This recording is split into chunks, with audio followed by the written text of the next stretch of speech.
Not many people can manage their fund. Most people are not the fund managers.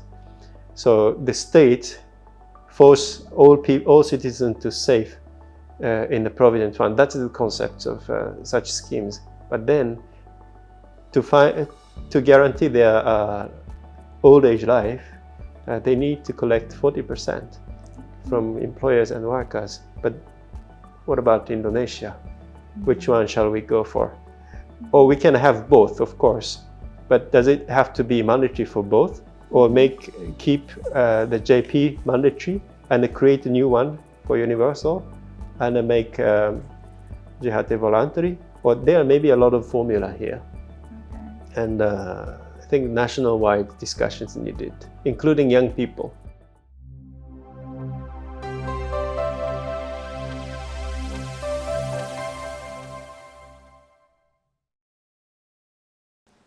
Assalamualaikum warahmatullahi wabarakatuh. Good day everyone. Welcome to another episode of FEB Talk. My name is Kisha Kuardina and I'm a lecturer at the Department of Economics and I'll be your host for today's episode.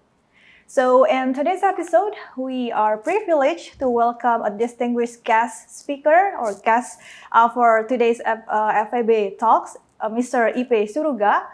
Mr. Ippei Tsuruga is a Social Protection Program Manager at the International Labour Organization, and we're going to discuss the challenges in expanding worker social protection programs in Indonesia. But before we start our talk for today, I would like to introduce briefly about Mr. Ippei Tsuruga. So Mr. Ippei Tsuruga is a Social Protection Program Manager for Indonesia at the International Labour Organization. He has been managing programs and providing technical contributions to social security reforms at the country level in Indonesia, Vietnam, and Myanmar. And also, he's contributing to research and knowledge management at the ASEAN regional and global levels. He has been involved in various policy discussions and research activities on unemployment benefits, old age, invalidity and survivors benefits, maternity benefit, sickness benefit, and the extension of social protection to workers in the informal economy. So without further ado, please join me to give a warm welcome to Mr. Ippei Tsuruga. Good afternoon, Ippei. Thank you. Thank you. How are you? Good, thank you. How's your visit so far to our faculty? I enjoyed meeting students. All right, cool. Yeah, I think they've enjoyed meeting you as well. So thank you for your time, first of all. So we are curious actually. So you have been involved in policy level discussions regarding social security reforms, especially in Indonesia.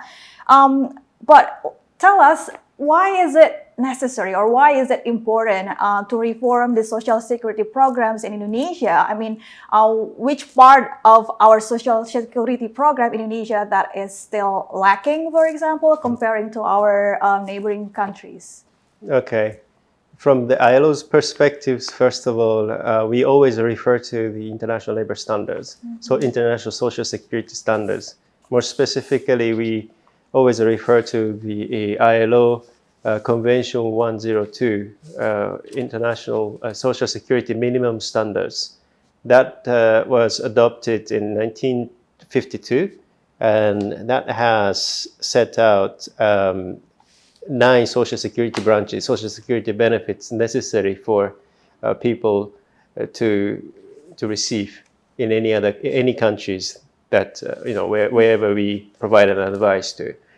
So in Indonesia, there are 7 social security branches out of 9 social security branches stipulated by the social security minimum standards. 2 missing, first of all, including maternity cash benefits during maternity leave and the cash sickness benefits during sick leaves. These are currently provided under the labor law number 13 in 2003 in Indonesia as an employer's obligations. But these need to be replaced by social security schemes, for example, as part of BPJS employment schemes. So in terms of the existence of availability of schemes, from our perspective, two social security schemes are missing. And then the coverage matters for the existing schemes. There are 240 million participants in JKN, medical care, health insurance, out of 270, so it's pretty good. Quite advanced compared to neighboring countries. But only 30 million workers participating in the BPJS employment schemes. So the coverage is really limited, particularly for BPJS employment schemes. Most importantly, pension coverage is limited to 10 to 15 million workers out of 100 something plus workers. So that is kind of worrisome and urgent for us to address. Right. So following to your statement, I think we've known that the coverage for our health insurance, the JKN, is pretty much almost universal, but not the case with the BPJS or workers social protection programs. So what are the challenges here, or what are the issues here that the coverage for the BPJS or BPJM SOSTEC that we call it today, their membership or the coverage of their programs are still pretty much low? There are two challenges in my view. One is legal or policy limitations. The other one is, of course, the administrative or operational issues. Operational and administrative issues can be done by probably BPJS capacity and improved BPJS capacity, or any other measures that BPJS can take. But from my perspective, in my view, from policy perspectives, there are a lot to be done at the policy and regulations level. For example, the pension coverage, jaminan pension, is mandatory only for workers in large and medium enterprises, but not mandatory for small and micro businesses to register their employees. So these schemes apply as kind of voluntary coverage for their employees, depending on the size of capital and size of enterprises. And if you look at the membership of the JKK employment injury insurance, which has the largest coverage among BPJS employment schemes. Because it's mandatory, right? It's mandatory, yes. And it has 30 million, about 30 million participants among about 50 million wage workers. So if the maximum number is 50 million, then the 30 million has been done by mandatory coverage. Then from here, that's a BPJS efforts to increase their operational capacity to achieve 50 million, right? But when we talk about a pension, jaminan pension has about 11 to 12, 13 million participants, depending on the year. Why we have the gap between JKK participants and the JP participants? Because it simply, give employers options whether they can choose to enroll their employees or not. That's why the coverage gap exists, at the level of like 17 million coverage gap between JKK and JP. So in short, there are two issues here: operations and policies or legal gaps need to be addressed. And a lot can be done at the policy levels, in my view. Okay, yeah. Such as more discussions with the workers, or what will be the policy reform? Yeah, okay. So the general direction, in my view, is to apply the mandatory coverage for all BPJS schemes, employment schemes. So if the BPJS employment apply the same coverage, mandatory coverage to jaminan pension schemes, then the coverage will increase immediately to 30 million because they have a membership of JKK, 30 million JKK participants. So BPJS has, of course, the database, everything, but they simply don't collect contributions because the law doesn't require to do so. Right, but following to your answers, because JP, as of now, is not for the informal workers, right? It's only for the formal workers, as you mentioned. So, but then the majority of our workforce, those who are employed, or majority are working as informal employees. I think I would say that's by the ILO's definition. So even if you suggest or such reform will be implemented, wouldn't it be covering the formal ones, but then neglecting the informal workers or informal employees? And then in that case, what would you suggest? Do we need like some kind of government intervention, for example, like in JKN, there's a PBI, like more of social assistance within the social insurance for workers, social insurance program? Yes, I think JKN, Jaminan Kesehatan Nasional, has showed good examples, though probably many experts, policymakers, journalists here in Indonesia may see it as a problem because of financial deficit, etc. But from the views to expand the coverage to workers in the informal economy, JKN shows the possibilities to expand the coverage to all the populations in Indonesia by mixing contributory and a non-contributory financing arrangement within the same scheme. So, simple question. My question here is that why don't we have a Jaminan Pension Nasional?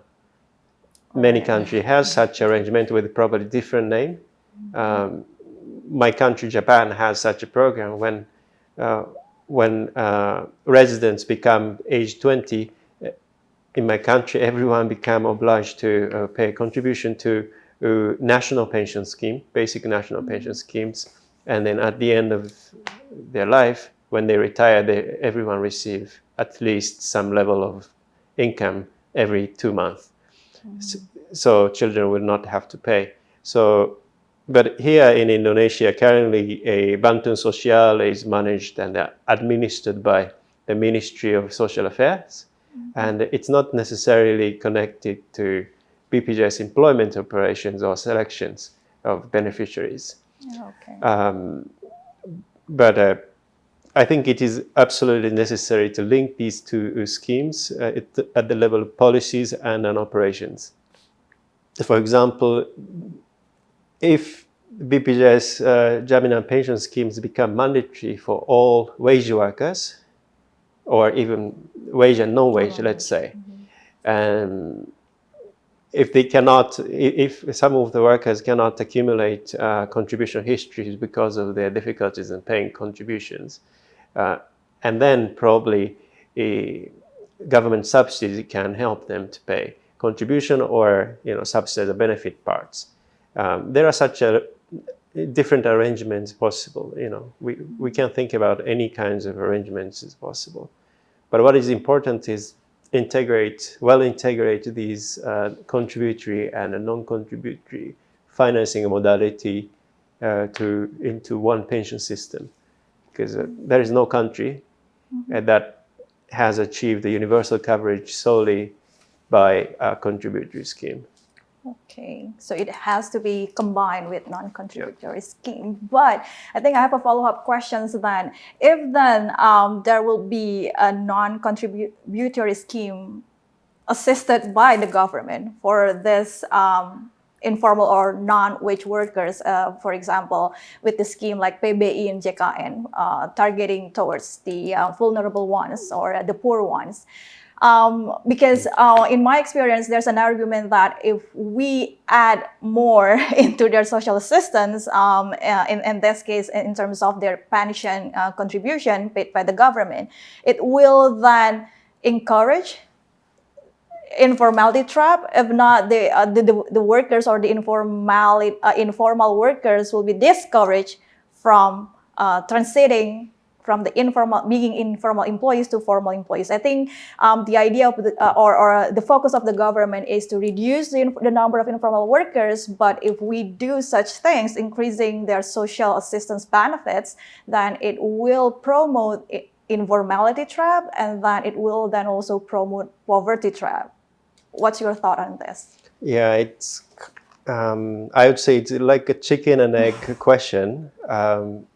In my view, from other countries' experiences, the reason why many workers or young people want to stay in the informal economy is that they don't see the benefits joining formal economy. From social security perspectives, the contribution rate in Indonesia is significantly lower than any other countries. That already indicates the benefit is also really small in Indonesia. But looking at, for instance, neighboring country like Vietnam, the contribution rate for pension system alone is 22%. And in total, 30%, more than 30% of contribution out of their pay slips. If workers there are working in the formal enterprises, their employers will pay more than half of that contributions. So workers in Vietnam or other neighboring countries see participating in the formal economy is beneficial because they can, their employers can also help paying contributions. But if they stay in the informal economy, they will have to pay 22% instead of 8% contribution in Vietnam to pension system. So they already see the actual benefit there. And another important issue here is that a scheme called short-term benefit in our world, including unemployment benefit, sickness benefit, maternity benefits. These are usually provided to workers in the formal economy, companies who work in the companies. But most workers in any other countries working in the informal economy, self-employed, cannot enjoy these benefits because there is no concept on sick leave, for example, or unemployment if they are self-employed. So one possible approach to encourage workers to the formal economy is to improve social security benefits in the formal economy. For example, adding maternity benefits, sickness benefits, and then now Indonesia has unemployment benefits. So if these three short-term benefits exist in Indonesia's BPJS schemes, more workers in the informal economy may see they want to join the formal economy because if they become pregnant, take sick leaves, they can still earn cash. I mean, they can still receive part of wage from these schemes. But if they stay in the informal economy, they wouldn't receive these benefits. But the problem now is that anyway, Indonesia doesn't have cash sickness benefit, maternity benefits. If they don't work with an employers who comply with the laws, probably they don't get them. So it's like a chicken and egg questions because the social security benefit is still limited. Many workers or young people may not see it as beneficial to participate in the formal economy, but rather try to enjoy their free time by being self-employed. That's my kind of feeling. Right. But it's again like a cultural values as well, how you want to work, and perform in your company or career. All right, yeah. But why pension? Why national pension reform? Why not the existing ones which already cover the non-wage workers, the old age benefits, JHT? Why not national JHT? Like we push in that program instead of reforming so that pension covered the entire wage and non-wage workers. I think it's a really good question. Different pension schemes must have different roles, functions in this bigger pension system. In Indonesia, there is so-called a universal pension tier, or in ILO or social protection floor is missing.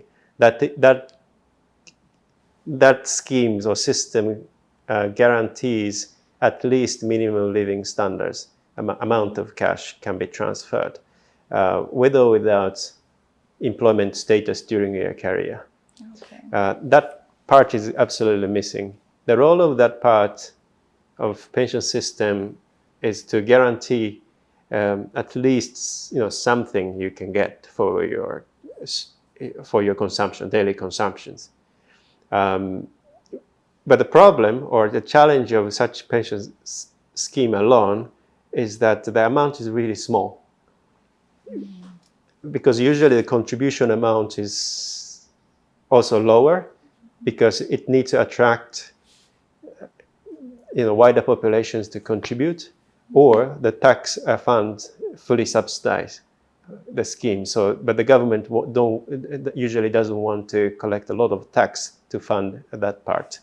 So the purpose of this bottom tier in the pension pyramid is to guarantee everyone participate or receive at least something from the pension system. And then the role of JP, Jaminan Pension, like a fully contributory scheme, is to top up the pension.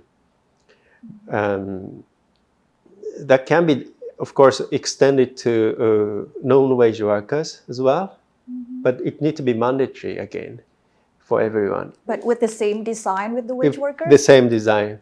Even if they have different, nature of jobs? Yeah.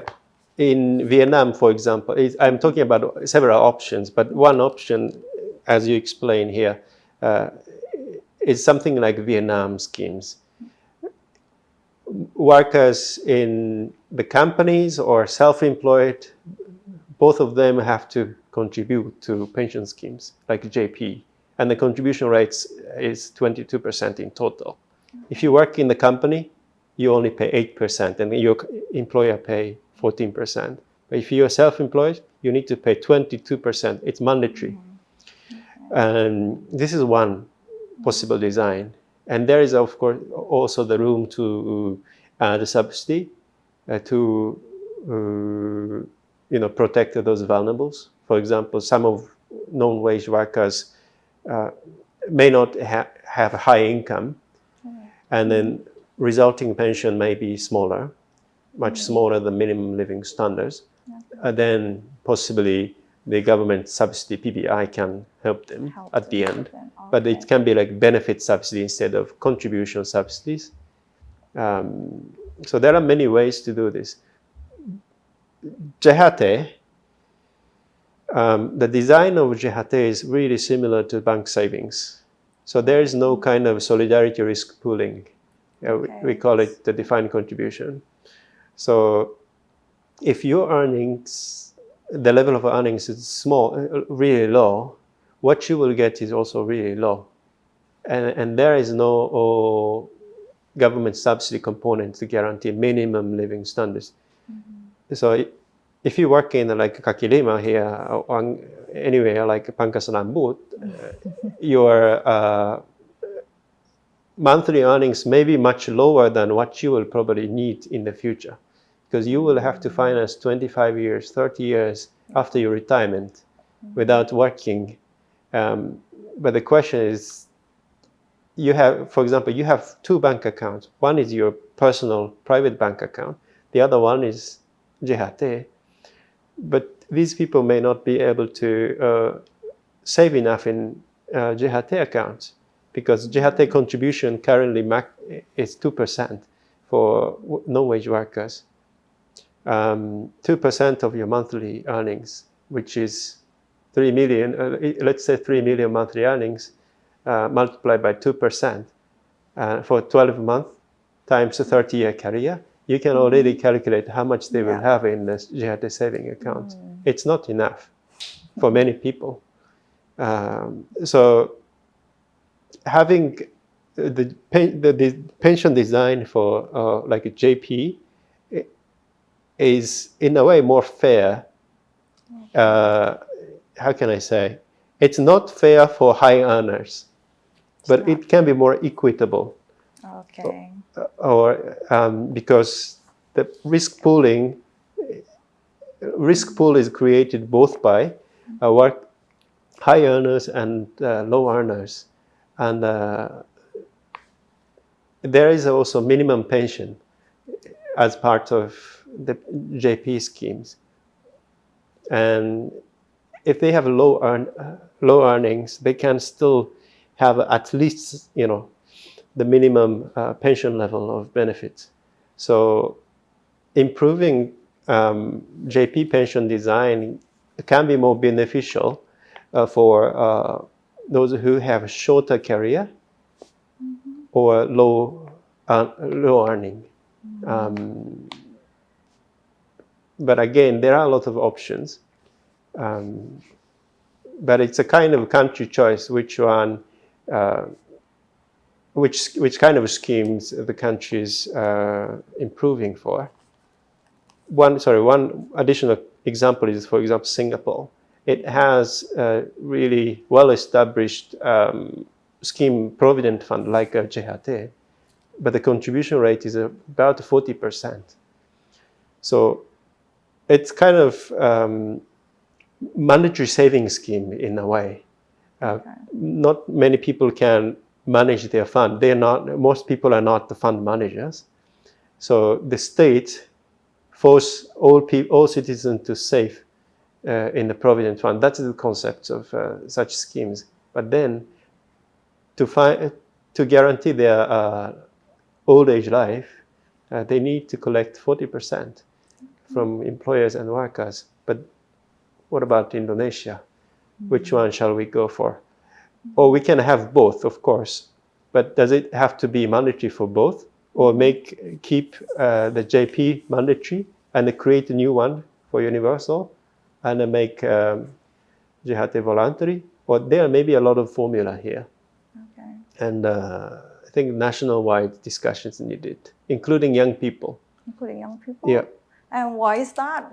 Why the young people will be affected then by this JP reforms? Because the current generations means I don't know how to say, the policymakers, people we usually discuss in the Yogyakarta, the central level is quite senior citizens, okay. I'd say. And right. These people are the recipients of any reformed pension systems. But younger generation will have to pay them through contributions, or increased contributions, or increased tax. In terms of demography, in the future, Indonesia will have much fewer relative number of populations in the working age, and much more older persons will require the cares and everything. So, but the care economy is another hot issue here in Indonesia. But my question is, who will pay the care services? Because most senior citizens in Indonesia don't have regular income from the pension schemes. Okay.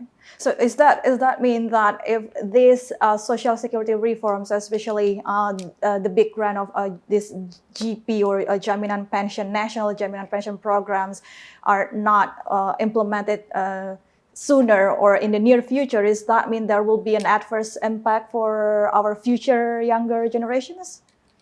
If the the effective pension scheme is not created right now, it has to be right now. It has to be right now. It has to be right now, okay. Because that affects the cost, financing parts. Okay. In 2015, our actuaries, ILO actuaries, costed how much JP fund need to collect to maintain, their scheme design and financial sustainability, and that was about 8% at that time. And today, the JP still collects 3%. And then we ran another calculation last year, 2 years ago. And 7 years after the last actuary evaluation, we found that 8% was no longer enough, because the population got aged, much older now. So 7 years later, 7 years delay in a way, increased contribution rate significantly. So if we delay the process, the fund will have to collect more contributions, or the government will have to collect more tax to provide the same level of benefits. So the question is, if we want to start now and pay less, or we still discuss and never take an action, and in the future, probably the students' generation today will have to pay much more. So 1 year, 2 year, 3 years is quite. I mean, we cannot waste more time, in my view. So what's the progress right now? Oh, you need to ask the government. Oh, right. Okay. I mean, the ones that ILOs has been engaging. Perhaps, what's sure. the progress? The government, the parliament passed the law on strengthening financial sustainability, PDSK law, I think early this year. And then that triggered the discussions at the national level on the pension reforms. Because it simply, the law itself aims to reform the JHT, but that can affect many things. Then at the central level, we are also providing inputs to such discussions to Minister of Finance, Minister Manpower, Bapenas, and then also workers and employers representatives. They are all interested in this. So we submitted our recommendations, what would be the best Indonesian pension formula or system should look like. Such a discussion is ongoing, but I don't see the students' voice. I don't see the young people's voice. But as we discussed here, what is needed the most is the young people's voice. Because if we only invite and talk to the senior citizens, representatives of senior policymakers, they're the recipients. Of course, they don't want to pay contributions. They want more benefits by heart. They don't see the necessity. But younger people's perspectives may refresh their mind, because these are the people who need to pay for their parents or their countries in the future. Okay, great. So I think, Ippei, this is a good opportunity, because I believe most of our audience will be students as well. And you've been mentioning this importance to students about this social protections reform, or JP, National JP Jaminan Pension Reform, how it will impact their future. So for my final question, this is not actually a question, it's actually, I would like you to give final inputs or final suggestions about extending this social security reform in Indonesia, especially for the JP reform, Jaminan Pension Reform, and what will be your suggestions for our students or our younger generations? Okay. Yeah, first of all, I think it is really important for younger generation students to know what we are talking about here. Yes. And I would like to highlight, this is your issues, not something you can ignore, because at the end of the day, younger generation will be definitely affected in many ways. Probably within their families, they have older parents like me. I have still grandfather aged 97, but Indonesian young people may have a lot of older persons in their family households, and they may have to pay care services in the future, but they don't see it now. But this is, I think, the reality in the future for Indonesia. So first, I think I would encourage the students to study Social Security if possible, and then make it a kind of a thesis topic when they graduate from UGM. And hopefully in the future, they can also read ILO publication recommendation and understand. And many of them will probably become policymakers as well. So once they become policymakers in the government after graduations, I hope they can have a like mind to the ILO. And Right. Are you opening for a position for them? no. But again, the ILO is not the kind of only organization that provide recommendations. So for students, it's important to hear different voices, different recommendations. But during that process, they may have to have their own opinions, looking also at other countries' cases. Yeah, so it may be a good time for your students, UGM students, to deepen their knowledge about Social Security, and hopefully they can also join such a discussion. The president election is coming up, so students can have a stronger voices in the political arena as well. All right. Yeah. I think you're giving us, the lecturer, more homeworks now to teach about the social protection. But anyway, thank you, Ippei, for the insightful talk. So, ladies and gentlemen, colleagues, and also students, to conclude our discussions with Ippei, I think I have noted several points here. So according to ILO Convention 102, Indonesia so far covers 7 out of 9 benefits. So we are still lacking, if not missing, the benefits for maternity benefits and also sickness benefits.